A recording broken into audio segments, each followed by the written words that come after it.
and live and recorded DJ music, cabaret bar, liquor, beer, wine, indoor and outdoor area. The official application is for 5,000 people. Mr. Giordano, you want to read a statement on that? Or no? Everybody has a copy of this, but let me clarify. On the notification for the liquor license application that was sent to us in August, the last category is 600 plus. So there's no category for 1,000, for 2,000, for 3,000, what have you. So they had not applied. They just notified us that they intended to apply. So very recently, I guess more within the last week or so, we received notification that they applied. And of course, unlike dealing with a city agency where with the rezoning application, they send us the whole application, they just send us notification that they applied. So then I say to Laura, we need to get the application. She gets the application. And separate and apart from their application, which is for cabaret liquor license, separate and apart, they have applied to the Department of Buildings, and I'm informed it hasn't been approved yet, and hopefully never will, for a public assembly permit for 5,000 people. What's this, Knockdown? And that's where we are right now. So I wrote these reasonings, which in my opinion are some of which, probably not all of which, we should oppose this license. I talked to Captain Manson about this sometime last evening. And let's have some discussion. Well, that's the Rosie. Outside of like Madison Square Garden, places, I mean, are there other places Sure. in the 5 boroughs Sure. with 5,000 Sure. outside of stadiums, Sure. besides catering halls? I'll give you an example. When you have an Orthodox wedding, you have 5,000 people at an Orthodox wedding. There are several places that cater to that group all over the city, mostly in Brooklyn, probably not in Queens, other than like, Queens College Hall. Louis Armstrong Stadium. Louis Armstrong, yeah. But, But those are like stadiums. but there are other places, catering halls. Every catering hall and the large catering halls can handle those things. So we're not the first. We're the first in being proposed in an industrial area, an M1 zone, for this size. Bob, you had your hand up. Yeah, this is an accident waiting to happen. I think all board members should write the SLA with a letter strongly opposing this, and anybody in the community that lives in that general vicinity should be alarmed. This is a blueprint for disaster right here. Well, part of the problem is that general area is industrial. And There's residential. some housing, but it's primarily industrial. Well, let me cut in on it. But One side of the street is industrial. Right. The north side of Flushing Avenue is industrial. The south side of the street is the neighborhood where a lot of you have been board members for an amount of time, or a great amount of time. A wonderful man named Ray Beiersdorfer used to live over there. So when you go across the street on Flushing Avenue, once you're beyond the stores, there's a row of stores from 54th Street to, no, really, from 56th Street to 54th Street. Once you're beyond that row of stores, it's overwhelmingly a residential area. Nerge Avenue, Arnold Avenue, 56th Street, 54th Street, etc. So one side of the street is industrial, the other side of the street is pretty much entirely residential. So I don't know if you want me to read what I wrote, or if any of you had an opportunity. it's only official if you read it, but the official. All right, regarding application to New York State Liquor Authority for a cabaret liquor license for the factory building at 5219 Flushing Avenue in Mastiff. Here's my letter to you. Dear members of Community Board 5 Queens, We have received notice from the State Liquor Authority that the above-referenced application has been filed with the SLA. This location has been known to us as the Knockdown Center. The notification we received from the applicant last year stated that this site has a capacity of 600 or more persons. I find it very alarming that the owner of this property, David Sklar, has applied to the New York City Department of Buildings for a public assembly permit for 5,000 people. I am informed by our representative of the Department of Buildings that this site has not yet been approved for a certificate of occupancy change from factory to cabaret. I believe that our community board should oppose the granting of the cabaret liquor license at this location for the following reasons.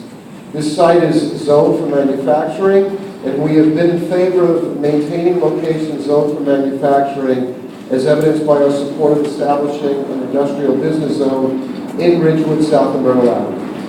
Having a cabaret with dancing, music, and alcohol for even 600 people could put enormous pressure on our already stressed 104th Police Precinct, and will almost certainly have a very negative effect on police response time throughout the precinct. This would be a dangerous burden, especially during the busy 4 p.m. to midnight tours and the midnight to 8 a.m. tours. All too typically, when young people party at raves and other large events, which this could certainly house, there is extensive alcohol abuse, but also the use of prescription drugs and drugs like Molly and ecstasy and that sort of thing. There is a residential community very nearby, just on the opposite side of Flushing Avenue from the site in question. And problems with intoxication, fights, calls for ambulances, and noise from loud music will hurt the residential community. If a fire occurred at this location, the chances of disaster would be all too great. There is virtually no on-site parking at this location. It is not well served by public transportation, considering a large number of potential patrons. And any other ideas you may have? So, anybody want to? Yes, Paul. Motion to accept Gary's draft letter. Paul makes a motion that the board takes the formal position as addressed in that letter. Okay. On the discussion, Paul, Walter. You would have to look at this previous, and we're going to have to like, they just want to, The license is for an application for more than 600, right? It's not for 5,000. It's 600 plus. So it's 600 plus. Whatever the PA, the license says, that's what the license is. So does, when a place has potential for 600 plus, a public assembly for 600 plus, they have to apply for this kind of a license? Well, it depends what they intend to do. Well, if they want to have catering, elite palace, they have to They have want to this kind of... serve liquor, and in this case, they filed for a cabaret banquet hall Right. liquor license. Because they indicated to us that they wanted to have a restaurant there, That- and they could not, well, we were That just did not looking- show up in the application.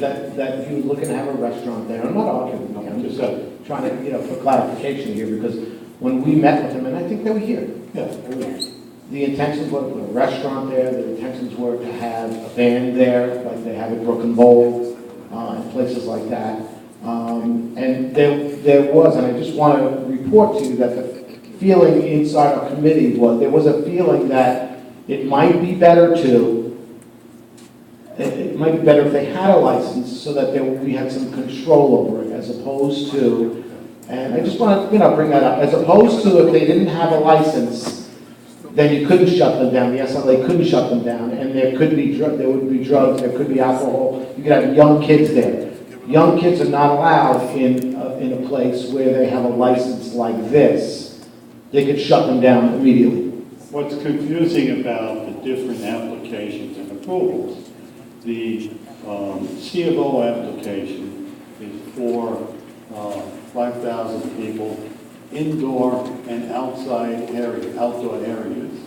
The public assembly application, which all of this has gone through planning, examination and improved by the plan examiners, but you can't get one until you get the other. It's a little game that the city plays, goes back and forth. The public assembly application just references the one facility with 5,000.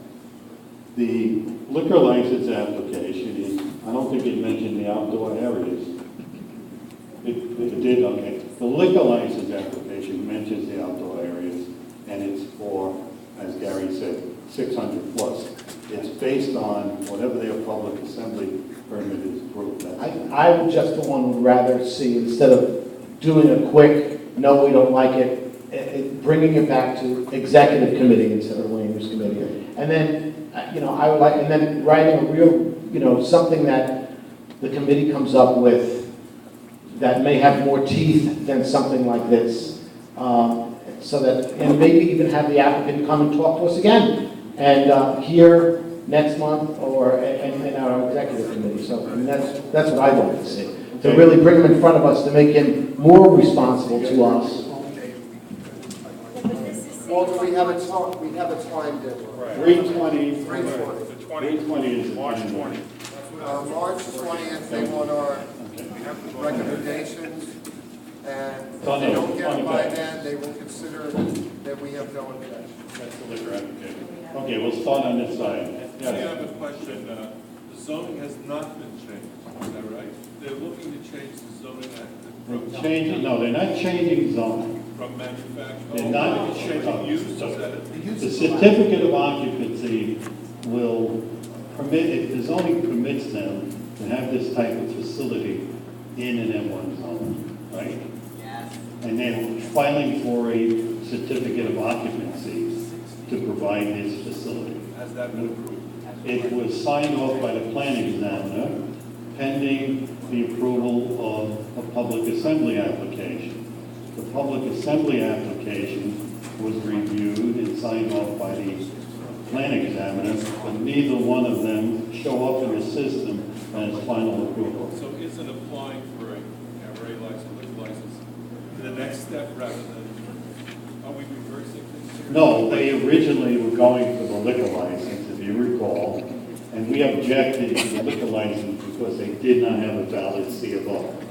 So then they filed for the C of O, and then they had to file for the PA, the Public Assembly, and they're doing everything simultaneously, so when the questions, by the time the questions come back and forth, they have the answers.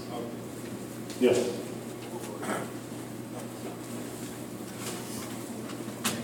One preliminary thing just to consider, 5,000 people there, 4 to a car, that's 1,250 cars in the neighborhood, even if it's 600, that's 125 cars. Where are they going to park? Well, the applicant, when they spoke to the committee, based on their experience in running temporary operations there, said most of their guests arrived by public transit or bicycle. That was the answer. Okay. Anything else? What's that, John? No, I have seen one of their events.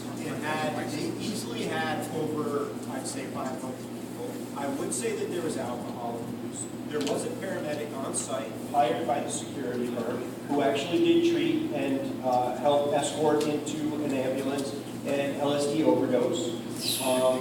It's going to be party time. I mean, the real question that I would have the executive committee and the land use committee is start talking about how we can protect our manufacturing zones, how we can go and address our elected and the city government to help ensure that these facilities don't encroach in our IVZs. We really need to make this an issue for us because this, what we're seeing, both projects tonight are in that same area and it's the same development. It's the pushing of Williamsburg and the Bushwick scene into our area. It's going to be a benefit for some, it's going to be a nightmare for others, and it'll be a mixed bag all around. Yes. I know you said earlier that it's going to be a burden on the police resources, the 104 precinct. So think about it logically. If there's 5,000 people there, and I don't know if it's only the 104th that will cover it. Why not? It's only in our precinct. Well, that's what I'm saying. And it's not a special event, it's a continuing. So let's say there's a fight, a riot, something. The most number of cops we can get out there is about, how many, 8? On a night like tonight, there'll be 4 patrol cars, 2 sergeants, so that's 8 cops, 2 sergeants, so that's 4 more cops. There may be a special narcotics unit out, so that might be 8 more. So if you clear the whole precinct out, we can maybe get 20 people out. Correct. It's ridiculous. Rosie?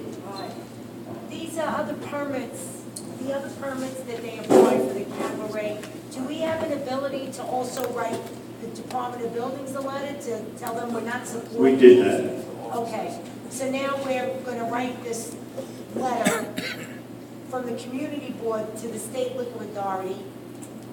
Are we voting on this? I mean, we're gonna vote on That's this. what we're. Okay, I just recommend that that letter be more strongly written.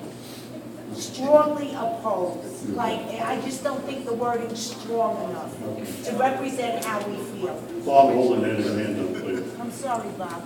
This has no benefit to the community whatsoever. Again, I want to just stress, that, and I thank Gary for writing this so quickly. We just found out about it. So I would just move the question as fast as we can. There's no benefit at all for our We neighborhood. have 2 more. Pass it down, please.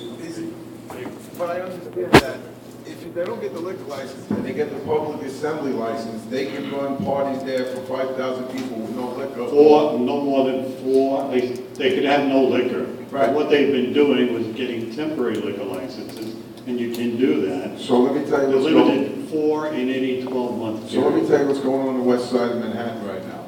They failed to give a liquor license to a company on the west side, and they run rave parties for teenagers between the ages of 13 and 18 every Sunday afternoon, every Saturday afternoon, every Friday night. And they get between 3,500 and 5,000 kids a day. That's Just so you're all aware. That's why we objected to the C of O, yes. That's it, all last one. Rosie, to answer your question on the building department, that would be helpful. But who you have to speak to is your council person who represents that area. And as I understand it, the council person is Elizabeth Crowley, and I understand that she's for this. So you got to work with Elizabeth Crowley, all of you who are in her district. She's All right, thank very you. helpful. So I'll move the question. All right, so you're voting yes in support of sending this letter. The appropriate topic.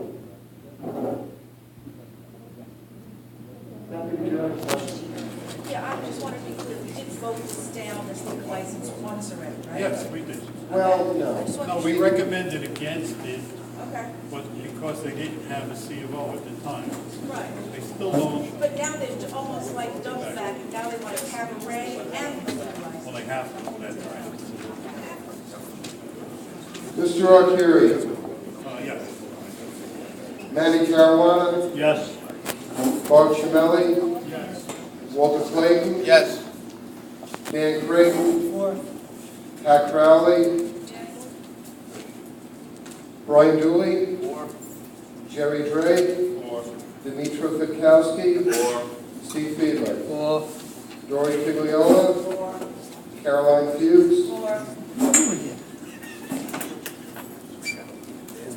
Fred Haller, Fred Hockley, Bob Holden, Rich Huber, Rose Johnson, Paul Kersner, John Coconis, Michael Cassio, John Meyer, Lydia Martinez, Kathy Massey, Vern McDermott, Eileen Maloney, Peggy O'Kane, Michael O'Kane, Don Passantino, Mike Porcelli, Ted Rand, Luis Rodriguez, Tom Rossi, Lee Rottenberg, Walter Sanchez, Connie Santos, Lorraine Shuley, Jean Tandler, Barbara Toscano, Mercy Wong, Mariana Zero. Thank you. Did everybody? Thank you.